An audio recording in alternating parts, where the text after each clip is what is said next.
Friend, जैसे कि आप सब जानते हैं हम कर रहे थे ग्रेविटी डैम्स एंड स्पिलवेज के उनका जो टॉपिक था वो हम कर रहे थे। तो इसमें हमने ग्रेविटी डैम का पोर्शन ख़त्म कर लिया था और इसके हमने 7 पार्ट कंप्लीट कर लिए थे। आज हम स्टार्ट करेंगे स्पिलवेज का टॉपिक। तो स्पिलवेज का टॉपिक आज हम स्टार्ट करेंगे पार्ट 8 से। ठीक है, पार्ट 7 पार्ट इसके कंप्लीट कर लिए थे। पार्ट 8 में हम करेंगे स्पिलवेज के बारे में। तो हमारे पास स्पिलवेज सबसे पहले तो हम देखेंगे स्पिलवेज होता क्या है। तो ये स्पिलवेज का मैंने पहले भी पहले वाले चैप्टर्स में बताया हुआ है। जो फर्स्ट चैप्टर हम कर रहे थे उसमें स्पिलवेज के बारे में मैंने आपको बताया स्पिलवेज क्या होता है। यहाँ पे हम डिटेल में डिस्कस करेंगे स्पिलवेज के बारे में। इसकी मैं डायग्राम्स भी दिखाऊंगा, काफ़ी सारी चीज़ें मैं आगे दिखाऊंगा आपको। तो स्पिलवेज क्या होती है, इसका क्या यूज़ है, सारी चीज़ें मैं आपको बताऊंगा। इससे पहले अगर आपने चैनल को सब्सक्राइब नहीं किया तो प्लीज़ सब्सक्राइब कर लें। अगर वीडियो अच्छी लगे तो अपने फ्रेंड्स के साथ शेयर करना मत भूलें। तो हमारे पास आज का टॉपिक है स्पिलवेज। ठीक है, तो स्पिलवेज होता क्या है।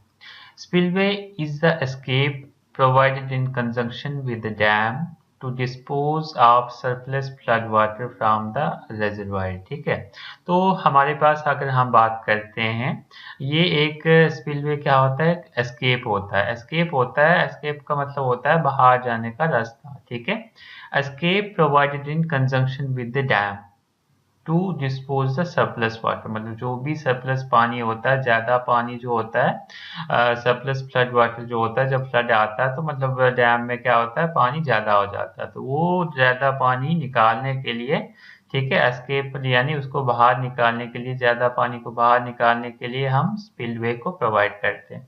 ठीक है, मतलब एक ऐसा रास्ता जो हम प्रोवाइड करते हैं एक्स्ट्रा पानी निकालने के लिए, डैम रिजर्वायर से बाहर निकालने के लिए एक्स्ट्रा पानी, तो उसको हम बोलते हैं स्पिलवे। ठीक है, the surplus water is drawn from the reservoir. Surplus का मतलब होता है ज्यादा। ठीक है, तो जो सरप्लस पानी है वो ड्रॉन किया जाता है फ्रॉम द रिजर्वायर, जो भी रिजर्वायर होता है तो उससे उस पानी को निकाला जाता है। ठीक है, उससे उस पानी को निकाला जाता है और क्या किया जाता है, conveyed back to the river downstream. ठीक है, और उसके बाद उसको उसी रिवर में डाउन स्ट्रीम साइड में डाला जाता है। सम नेचुरल ड्रेनेज या फिर कोई नेचुरल ड्रेनेज है वहां पे उसको फेंक दिया जाता है। Spillway is provided at storage dam. ठीक है, तो कहाँ पे प्रोवाइड किया जाता है इसको, स्पिलवे को provided at storage dam, storage dam पे प्रोवाइड किया जाता है एंड डाइवर्जन डैम, और डाइवर्जन डैम पे भी इसको प्रोवाइड किया जाता है to save the design purpose. ठीक है, to save the design purpose. ठीक है, जो भी डिजाइन पर्पज है उसको फुलफिल करने के लिए इसको हम स्पिलवेज को डालते हैं। ठीक है, इसके बाद हम करें नेक्स्ट पॉइंट की, for storage dam spillway is provided to release surplus flood water which cannot be contained in the allotted storage space in the reservoir. ठीक है, for a diversion dam spillway is provided to bypass the flood water in excess of that turned into the diversion system. ठीक है, तो ये भी important point है, ये आप देख सकते हैं। Besides safety of dam the spillway governs. ठीक है, सेफ्टी के अलावा भी स्पिलवे के हमारे पास जो है पॉइंट्स कुछ, तो वो हम देख लेते हैं। फर्स्ट पॉइंट है the length and height of the dam. जो लेंथ है और हाइट है वो भी देखी जाती है डैम की। ठीक है, उसके बाद हम बात करते हैं next, maximum flood level attains both upstream and downstream of the dam. तो जो मैक्सिमम फ्लड लेवल अटेन मतलब होता है अपस्ट्रीम पे डाउनस्ट्रीम पे, वो भी देखा जाता है। नेक्स्ट बात करें हम submergence in the upstream. Upstream जो है उसमें सबमर्जेंस देखी जाती है, मतलब जो रिजर्वायर का जो लेवल है, डेप्थ वगैरह है, वो देखी जाती है। Areas susceptible of flooding upstream. ठीक है, जो एरियाज हैं अपस्ट्रीम साइड फ्लडिंग वाले, तो उनको देखा जाता है। ठीक है, तो ये सारे पॉइंट्स इंपॉर्टेंट पॉइंट्स हैं, ये आप देख सकते हैं। उसके बाद हम बात करते हैं, इसमें ही एक इम्पॉर्टेंट हमारे पास टॉपिक है, इसेंशियल्स ऑफ ए स्पिलवे। ठीक है। एसेंशियल्स ऑफ स्पिलवे का मतलब हो गया जो स्पिलवेज की कुछ एसेंशियल चीजें हैं, कुछ इंपॉर्टेंट चीजें हैं, वो हमें ध्यान में रखनी है। इसके कुछ 5 पॉइंट है, ये हम देखेंगे।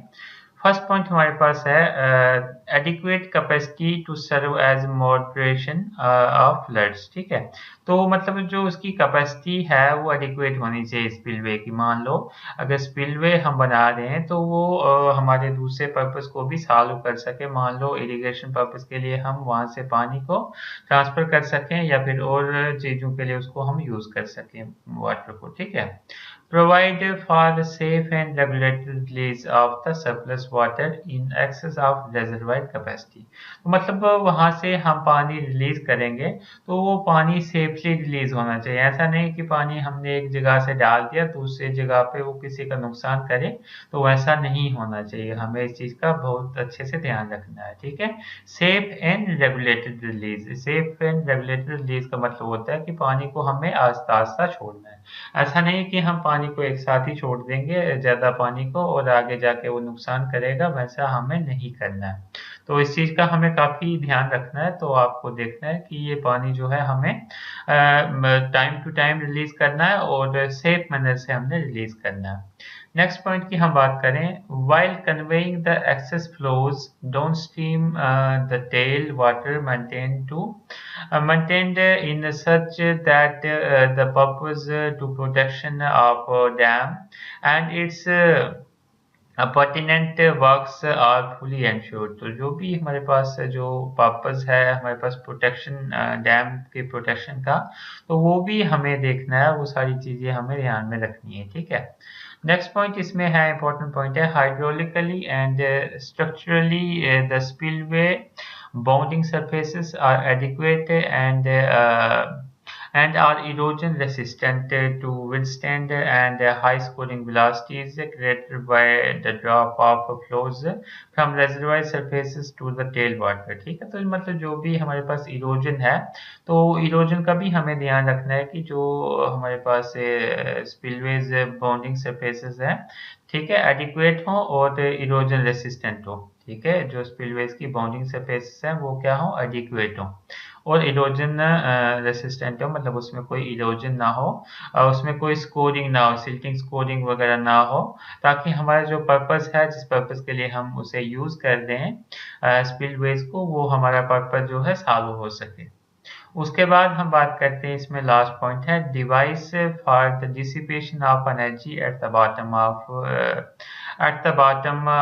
The reservoir. ठीक है, तो जो भी हमारे पास जो भी डिवाइसेस हैं डिसिपेशन एंड एनर्जी डिसिपेशन के लिए जो स्पिलवे के बॉटम पे, वो भी हमें उनका भी अच्छे से ध्यान रखना है कि वो भी जो है सही तरीके से लगे हों और सारी चीजें जो है एक्यूरेट हों, ताकि हमें फ्यूचर में कोई भी दिक्कत ना आए या फिर आगे जो कोई भी नुकसान है वो ना हो। आई होप आपको सारी चीजें क्लियर हो गई होंगी। फिर भी अगर आपको कोई भी डाउट हो आप कमेंट सेक्शन में पूछ सकते हैं।